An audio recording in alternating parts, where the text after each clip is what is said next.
जंगे बद्र हो रही है, बद्र का मैदान गर्म है। सहाबा की तादाद है सिर्फ 313 और इसके मध्य मुकाबिल जो लश्कर है वो है 1000 से ज्यादा।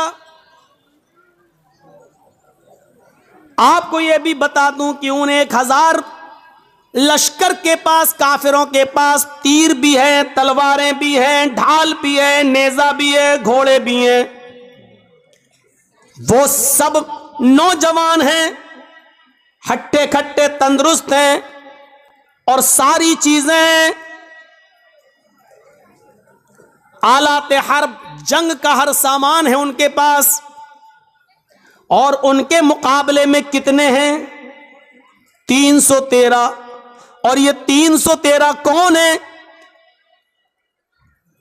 जवान, बूढ़े और कुछ बच्चे जब मिलाए गए और इनकी गिनती तब जाकर होती है 313। और इन 313 लोगों के पास, इन 313 सहाबा के पास सिर्फ 2 घोड़े।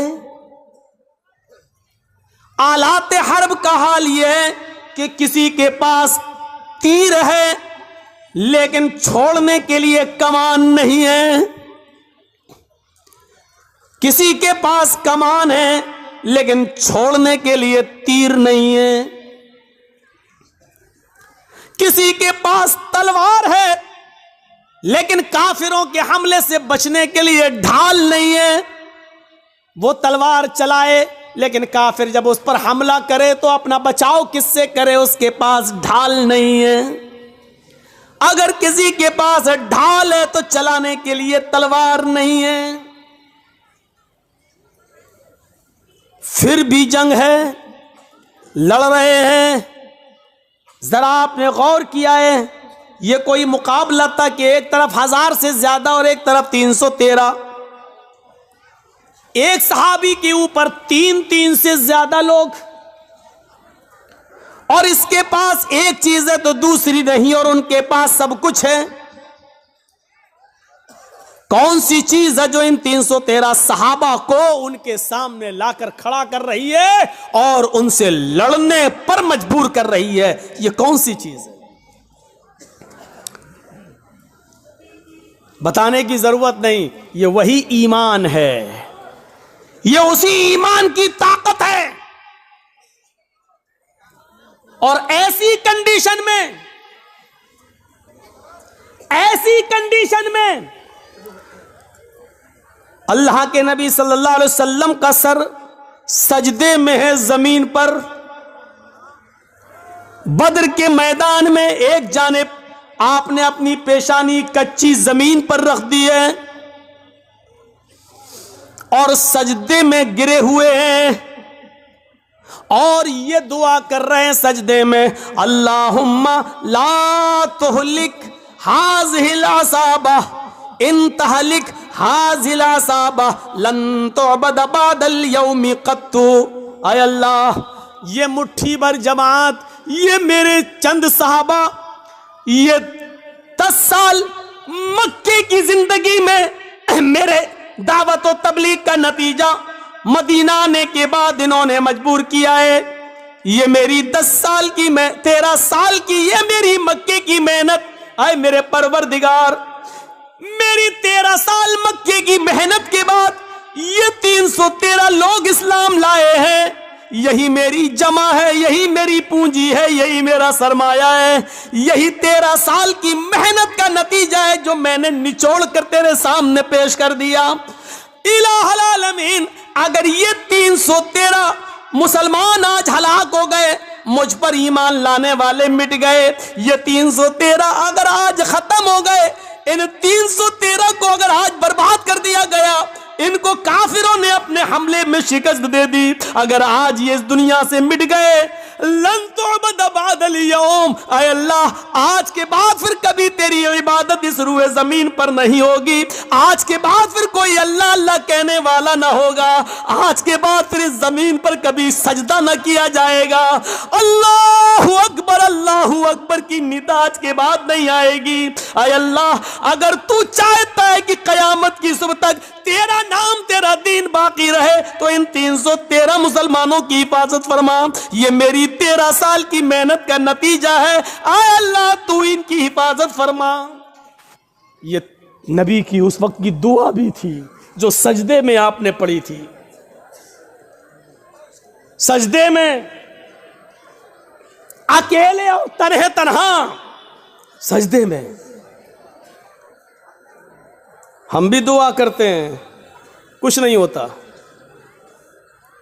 या रब्बी या रब्बी या रब्बी, अल्लाह मुझे ये दे, मुझे ये दे, मुझे ये दे। ऊपर से आवाज आती है, मेरे बंदे मैं तुझे क्या दूं? मांग तो तू ये रहा है, लेकिन दूं तो कैसे दूं? मतामुहु हराम, जो खाना खाकर आया है वो हराम है। वह मशरबू हराम, जो पीकर आया है वो भी हराम का है। वह मलबसहु हराम, जो कपड़ा पहन के आया है वो भी हराम की कमाई का है। वह गुज़िया बिल हराम, तेरे जिस्म में जो खून दौड़ रहा है वो हराम कमाई खा खा कर उसी का बना हुआ खून तेरे जिस्म में दौड़ रहा है। फ़अन्ना युस्तजाबु लिज़ालिक, ओ मेरे बंदे मैं तेरी दुआ सुनूं तो कहां से सुनूं? तू पूरा का पूरा नापाक है, खाना तेरा नापाक, कपड़ा नापाक, पानी नापाक, बदन में जो खून दौड़ रहा है वो नजिस और नापाक। आए मेरे बंदे मैं तेरी दुआ सुनूं तो कहां से सुनूं? अल्लाह सुनता नहीं है, ऐसे सुन लेगा अल्लाह?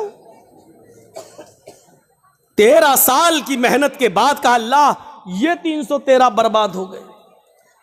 तो कभी इस रुए जमीन पर तेरी इबादत नहीं होगी, अल्लाह अल्लाह कोई नहीं कहेगा।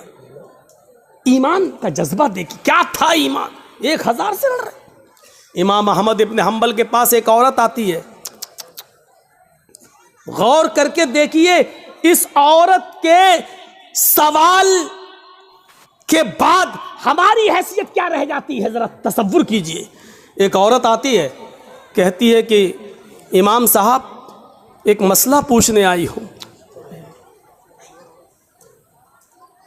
कहा क्या मसला पूछती हूं?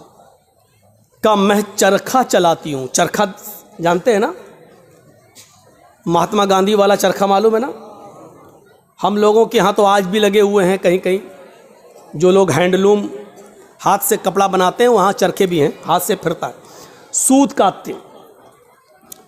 तो क्या कहती है इमाम अहमद इब्न हंबल से वो औरत कि इमाम साहब मैं चरखा चलाती हूँ और दूसरे लोगों का सूत मजदूरी पर काटती हूँ और उनसे मजदूरी लेती हूँ। कभी कभी मैं रात में भी चरखा चलाती हूँ। जब मेरे पास तेल होता है, इस औरत के सवाल के बाद हमारी हैसियत क्या रह जाती है? सुने हमारी माँ बहनें, औरतें ऐसी भी गुजरी हैं। सिर्फ लाइट मारने वाली औरतें हर वक्त नहीं होती हैं। सुने इमाम साहब, मैं कभी कभी रात में भी चरखा चलाती हूं। जब मेरे पास चिराग जलाने के लिए तेल होता है तो मैं चिराग जलाकर उसकी रोशनी में चरखा चलाती हूं, सूत काटती हूं। इमाम अहमद इब्न हंबल फरमाते हैं अल्लाह तुम्हारी रोजी में बरकत दे, रिस्क में बरकत दे। कहा इमाम साहब कभी कभी चिराग में तेल नहीं होता हमारे पास, लेकिन हमारे पड़ोस में खुला हुआ आंगन है, हमारे पड़ोसी का खुला हुआ आंगन है। कभी कभी उस आंगन में रोज चिराग जलता है, वो मेरे पड़ोसी का चिराग है, लेकिन वो अपने घर में अपने आंगन में चलाता है और उस आंगन में उस चिराग की रोशनी कभी कभी मेरे घर पे आती है। अगर मैं उस रोशनी में चिराग जला सूत फिरा लूं, उस पड़ोसी की रोशनी में अगर मैं सूत फिराऊं, चरखा चलाऊं, तो पड़ोस की रोशनी से जो सूत में फिराऊं और उसकी कीमत में मैं अपने मालिक से लूं तो यह कीमत मेरे लिए हलाल होगी या हराम होगी? क्या मैं उस रोशनी में जो चरखा चलाकर जो पैसा कमाऊं वो मेरे लिए जायज होगा या नाजायज होगा? तसव्वुर करो, इमाम अहमद इब्न हंबल कश खा के चक्कर खा के गिर जाते हैं कि इस दुनिया में, इस दौर में ऐसी औरतें भी मौजूद हैं जो तकवे का ऐसा मायार अपने अंदर पैदा की हुई हैं, ऐसा मायार अपने अंदर पैदा की हुई हैं। इस तकवे की रोशनी में जरा तसव्वुर करो, हम कहाँ हैं, हमारी रोजी क्या है, हमारा माल क्या है, हमारी इनकम क्या है, हमारी इनकम आ कहाँ से रही है। इस औरत के सवाल के बाद हम तसव्वुर करें कि हम कहाँ खड़े हैं। फिर कहते हैं कि ये हमें परेशान कर रहा, वो हमें परेशान कर रहा, फलां का अज़ाब। कुछ नहीं, हमारे आमाल हमें परेशान कर रहे हैं, हमारे करतूत हमें परेशान कर रहे हैं, हमारी बदअमली हमें परेशान कर रही है। अहमद इब्न हंबल रहमतुल्लाह अलैह ने कोई जवाब नहीं दिया, सिर्फ इतना कहा, ऐ अल्लाह की बंदी, अगर तुम्हें लगता है, तुम उससे मांगने तो नहीं गई हो, तुमने चोरी तो नहीं की है, अगर उसके आंगन में रोशनी जल रही है और वो तुम्हारे आंगन में आ रही है, तो मेरे हिसाब से, इमाम अहमद इब्न हंबल ने कहा, उस रोशनी में, चिराग की उस रोशनी में अगर तुम सूत काट लेती हो तो मेरे हिसाब से कोई गलत तो नहीं है, लेकिन फिर भी अगर तुम परहेज़ करो और बचो तो ये तुम्हारे लिए ज़्यादा बेहतर है। ये अहमद इब्न हंबल का जवाब था, जबकि चोरी नहीं थी, वो जला रहा है, दरवाज़ा नहीं है, आंगन से आंगन मिला हुआ है और उसके आंगन से उस चिराग की रोशनी यहाँ आ रही है, तो इसमें भाई आप, ये लाइट जल रही है, अब इधर रोशनी जा रही है, तो उस आदमी का क्या कसूर है। तुम अगर चाहते हो कि मेरी रोशनी मेरे घर तक रहे तो तुम्हें अपने घर का इंतजाम करना है, लेकिन अगर आपके घर की रोशनी और आपके बल्ब की रोशनी मेरे घर आ रही है और आप ये कहेंगे अपना, मेरी रोशनी तेरे घर क्यों आ रही है, हट अपना घर तोड़, तो आप गलत है ना। ज़रा तसव्वुर करो, अहमद इब्न हंबल ने, जब वो औरत जाने लगी, वो बूढ़ी औरत, तो अहमद इब्न हंबल रहमहुल्लाह ने लोगों से पूछा कि ये जिस बाप की बेटी है, इसका बाप कोई मामूली शख्स नहीं होगा, ज़रूर किसी अच्छे और नेक बाप की तरबियत होगी जिसने ऐसी नेक बेटी पैदा की है। ज़रा तसव्वुर करिए,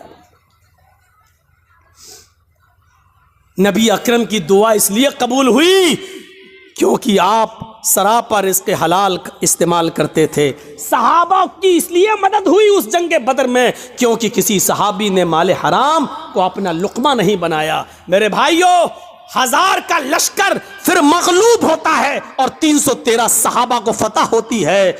ये 313 सहाबा जो लड़े, ये कौन सी चीज थी? ये वही ताकत थी, वही स्पिरिट थी। कौन सी? ईमान।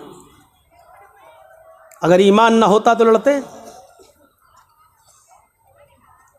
कुछ ना कुछ देर के लिए भी मानना पड़ेगा कि इस लड़की ने जो जज्बात में आके नारा लगाया था कर्नाटक में, इसके अंदर भी कुछ ईमानी हरारत थी, तभी तो ये अल्लाह अकबर का लफ्ज निकला है। इसका इनकार नहीं किया जा सकता।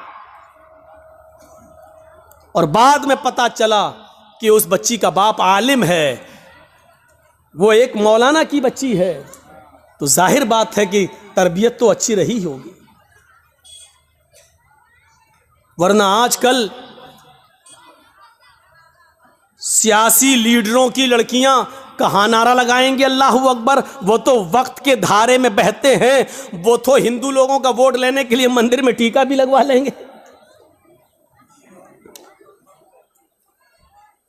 वो तो मूर्ति के सामने भी खड़े हो जाएंगे क्योंकि हमें इनका वोट चाहिए। तो तरबियत का भी फर्क होता है। हम अपनी औलाद को कौन सी तरबियत दे रहे हैं, कैसी तरबियत होनी चाहिए, इस पर हमें गौर करना चाहिए। जंगे खंदक के बारे में कभी सोचा आपने? जंगे खंदक में कितने मुसलमान थे? आपसे अगर सवाल करें तो शायद बहुत कम लोगों को मालूम हो। सिर्फ 3000 सहाबा, 3000, और इन 3000 सहाबा का मुकाबला कितने काफिरों से था, कितने यहूदियों से था? 10,000 का लश्कर। कोई तकाबुल है? कोई मुकाबला है? एक तरफ 3000, एक तरफ 10,000। वो हथियारों से लैस, ये बेचारे फुल हथियार नहीं। इन 3000 सहाबा को जंगे खंदक पर काफिरों से लड़ने के लिए अपनी रजामंदी का इजहार जो इन्होंने किया, ये 3000 सहाबा के दिल में जो 10,000 का खौफ नहीं था, वो खौफ निकालने वाली ताकत क्या थी? अगर आपसे सवाल करें तो मेरी इतनी तकरीर के बाद जो 1 घंटे से ज्यादा बोलते हुए मुझे हो गया, आप इस नतीजे पर पहुंच गए होंगे कि 3000 सहाबा जो 10,000 के मुकाबले में खड़े हुए हैं और लड़ रहे हैं, ये सिर्फ ईमान की ताकत थी। वो 10,000 से नहीं डर रहे हैं, वो सिर्फ ईमान की ताकत है। उनके दिलों में अगर डर है तो सिर्फ एक अल्लाह का डर है, वो किसी का खौफ उनके दिलों में मौजूद नहीं है। और जीते, उनको फतह हुई, उनको कामयाबी मिली। हम ये सारी चीजें भूल जाते हैं, हमें इस बात का एहसास नहीं होता है। भैया जल्दी निकल जाओ, बताओ ये कहाँ जा रहा होगा? इसकी तो शादी भी नहीं हुई है, कहाँ भाग रहा है?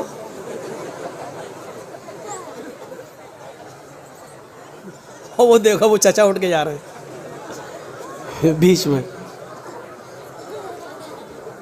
बीच में जब कोई उठता है तो मुझे पता नहीं क्यों इतना डर लगता है। एक बार हैदराबाद में प्रोग्राम कर रहा था ना, तो बीच में एक आदमी उठ गया, तो मुझे पता नहीं उठा, पेशाब करता, सीधे आया, मेरा माइक पकड़ के और माइक वाइक फेंक दिया उठा के। और फिर उसके बाद अंडे चले, टमाटर चले, जूते चले, चप्पल चली। तो उस दिन से एक दहशत तो होती है ना, फिर बीच में उठ रहा कि फिर कोई खड़ा ना हो जाए। तो वो उस दिन से ये है बस भाई, जिसको उठना हुआ करे वो पीछे बैठा करे, जब चाहे तब निकल जाए। जो आदमी आगे बैठते हैं उनको मालूम है ना उनको कितनी बार पेशाब आता है, ज्यादा आता तो पीछे बैठो। और मेरी तकरीर हो रही है, पता नहीं पेशाब क्यों नहीं रोक पाते हैं आप लोग। लोग तो दिल की धड़कनें रोक लेते हैं। एक बार डॉक्टर के पास गया, डॉक्टर मेरा, हमने कहा डॉक्टर साहब ज़रा वो देख लीजिए मेरा पल्स। बोला नहीं नहीं नहीं तुम्हारा तो हाई होगा। हमने कहा अरे देख लीजिए डॉक्टर साहब, उसके बाद दवा। लेकिन आप, मैं मान नहीं सकता, हमें वो थर्मामीटर लगाने की ज़रूरत ही नहीं है, आपका पल्स देखना ही नहीं है, आपका वो क्या बोलते हैं उसको, बीपी, वो आपका हाई होगा, वो कुछ बड़ा ही होगा, नीचे नहीं हो सकता है। मैंने कहा डॉक्टर साहब सुन पड़ रहे हैं, हाथ पैर ज़रा कपकपी सी हो रही है। कहता कि जब आपकी तकरीर सुन के हम लोगों के लेवल हाई हो जाते हैं, हम लोगों का बीपी हाई हो जाता है, तो आपका कैसे लो हो सकता है? उसने चेक नहीं किया, अल्लाह की कसम चेक नहीं किया, ऐसी दवा दिख दिया। बोला आपका नहीं करेंगे, हमें कसम है हम भी नहीं करेंगे आपका, और नहीं किया। तो पता नहीं, वो देखो बेचारे, देखो अब क्या करेंगे घर जाकर। अच्छा, जितना बोलते हैं उतना और लोग उठते हैं यार। थोड़ी देर बैठ जाओ भाई, थोड़ी देर बैठ जाओ। अब उनको क्या बोले हम, याद दिला देते हैं ना। वो चचा जा रहे हैं बेचारे, अब तो चची के लायक भी नहीं है, फिर भी जा रहे हैं। क्या करेंगे जाके। अच्छा चलिए, अब आप लोग जाग गए हैं, थोड़ी बहुत नींद आ रही होगी, उसका गलबा खत्म हो गया है। सुनिए, तो अब आप अंदाजा लगाइए, वो खंदक 10,000 का मुकाबला 3,000 और जीत गए। क्या चीज थी? वही अल्लाह का खौफ, वही अल्लाह का डर। जैसे एक पुलिस वाले में ये ताकत होती है कि वो अकेला नहीं, सरकार की ताकत है उसके पास, ऐसे ही जो पक्का सच्चा मोमिन है वो डरता नहीं है। अल्लाह की ताकत है उसके पास, ईमान है उसके पास, ईमान की ताकत है उसके पास, उसको खौफ नहीं होता है, वो लड़ता है, आमादा हो जाता है। ये वाक़या सुनाया है, लेकिन फिर भी आपको सुना देता हूं। सुमैया रजी अल्लाह ताला अन्हा का क्या मैटर था? वो अबू जहल के सामने खड़ी है, तबकात के अल्फाज है, इब्ने साद ने नकल किया है कि उसने सुमैया के कपड़े तक फाड़ दिए, फिर भी कहती है नहीं अल्लाह एक है। अबू जहल ने नेजा लिया, नेजा, तबकात के अल्फाज, वो नेजा उसकी शर्मगाह में दाखिल कर दिया। सुनना बहुत आसान है, लेकिन एक हल्की सी खरोंच हम बर्दाश्त नहीं कर सकते हैं, उसकी तो शर्मगाह में नेजा, इधर से डाला उस तरफ निकाल दिया, और हाथ पीछे से बंधे हों वो नेज़ा पकड़ के निकाल भी नहीं सकती हो। और ऐसी कंडीशन में भी देखिए ईमान की ताकत क्या, वो ये नहीं कह रही अल्लाह मेरी हिफाजत फरमा, अल्लाह मुझे बचा ले इस दुश्मन से, ये नहीं कह रही है। उसकी जबान से जो जुमले निकलते हैं वो जुमले ये, या रब्बी सब्बित क़दमी अला दीनिक, ऐ अल्लाह इसकी दी हुई सजाओं पर मेरे कदमों को साबित रखना, मेरे ईमान पर, कहीं इसकी सजाएं मुझसे मेरा ईमान न छीन ले। जान जा रही जाए, रूह निकलती निकल जाए, लेकिन ईमान, मेरी आखिरी हालत में ईमान न निकल जाए। कहीं ऐसा ना हो कि इसकी दी हुई तकलीफें मैं झुक जाऊं और इसकी बात मान लूं और ईमान से हाथ धो बैठूं, ऐसा ना हो कहीं। सब्बित क़दमी अला दीनिक, ऐ अल्लाह अपने दीन पर, अपने इस ईमान पर मेरे दिल को साबित कदम रखना, मेरे कदम को साबित रखना, मैं बहकने ना पाऊं, ईमान मुझसे न छीन लिया जाए। ये दुआ उसके मुंह से निकलती है। हम लोग तो जलसा ख़त्म होने के बाद कहते हैं अल्लाह जब तक ज़िंदा रखना ईमान पर, इस्लाम पर रखना, और जब ख़ात्मा हो तो ईमान पर हमारा ख़ात्मा फरमाना। हो गई तकरीर, ख़त्म, जाओ। अब 1 साल के बाद जब जर्जी साहब आएंगे तब तक आप इस्लाम पे अमल करेंगे। कोई मर गया तो वो ईमान पर उसका खात्मा हुआ है। हमने सब कुछ दुआओं को ही समझ लिया है। सहाबा किराम सब कुछ करने के बाद दुआ करते थे। अल्लाह के रसूल पहले अल्लाह पर भरोसा किए, 313 लोगों को निकाल के लाए। 313 सहाबा ने अपनी जिंदगी अपनी हथेली पर रख ली, सर पे कफन बांध लिया कि अब घर लौट के नहीं जाना है। 1000 का लश्कर सामने, अब अल्लाह के नबी दुआ कर रहे हैं कि अल्लाह अगर ये 313 मिट गए तो कभी जिंदगी में तेरा नाम लेने वाला कोई नहीं होगा। अब ये तू सोच ले, ऐ मेरे परवरदिगार, इनको जिंदा रखना है या नहीं। अगर तुझे अपनी इबादत बाकी रखना है तो हमारी हिफाजत फरमा, अगर अपनी इबादत बाकी नहीं रखना है तो हम मरते हैं मर जाएं, कोई परवाह नहीं। मेरे भाइयों तसव्वुर करो, हमने क्या किया अपने आप को, बस हराम खाते जा रहे हैं कि अल्लाह हमें हराम खाने से बचा ले। सारी बुराइयां, हम शराब पीते जा रहे हैं, फिर कह अल्लाह हमें शराब की लत लग गई, अल्लाह हमें शराब से बचा ले। अल्लाह के बंदे पहले सब कुछ छोड़ फिर दुआ कर। अल्लाह के बंदे पहले हराम छोड़ और हलाल खा और उसके बाद दुआ कर के अल्लाह मुझे अब जो हलाल खाया है इसी पर कायम रखना, अल्लाह हराम का लुक्मा मेरे हलक के नीचे ना उतरने पाए। अब दुआ करो, हराम खाते जाओ और दुआ करो अल्लाह हराम से बचा ले। शराब पीते रहो और दुआ करो अल्लाह शराब से बचा ले। बेपर्दगी के साथ हमारी माँ बहन बेटियां निकलती रहो और दुआ करें अल्लाह हमें पर्दा करने की तौफीक अता फरमा। जिंदगी में नहीं मिलेगी ऐसी तौफीक। इन्नल्लाह ला युगय्यिरु मा बिक़ौमिन हत्ता युगय्यिरु मा बिअनफुसिहिम। अल्लाह किसी कौम की हालत उस वक्त तक नहीं बदलता जब तक कि कोई कौम अपनी हालत को खुद बदलने की फिक्र नहीं करती है। पहले हमें चेंज होना पड़ेगा, पहले हमें बदलना पड़ेगा। अस्सलामुअलैकुम दोस्तों, उम्मीद करता हूँ कि आप सभी हजरात को मौलाना जर्जीस साहब के बयान अच्छा लगा होगा। अगर अच्छा लगा है तो हमारे चैनल कर देना सब्सक्राइब और वीडियो कर देना लाइक। मिलते हैं नेक्स्ट वीडियो में। खुदा हाफिज।